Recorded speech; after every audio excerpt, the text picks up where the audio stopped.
Ano ang sinasabi ng banal na kasulatan tungkol sa plano ng Diyos para sa kanyang mga anak?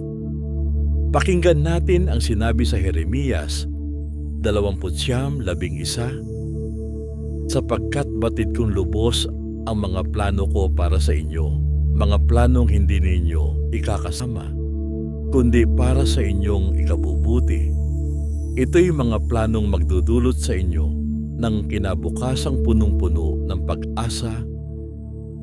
Sa Roma 8:28 naman ay nakasaad, alam nating sa lahat ng bagay ay gumagawa ang Diyos para sa mabuti, kasama ang mga nagmamahal sa Kanya, silang mga tinawag ayon sa Kanyang layunin.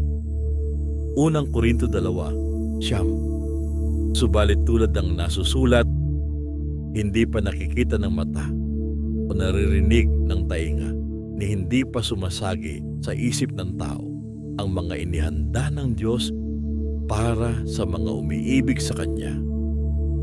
At sa Filipos 1:6 naman, natitiyak kong ang mabuting gawang pinasimulan sa inyo ng Diyos ay Kanyang lulubusin hanggang sa araw ni Hesukristo.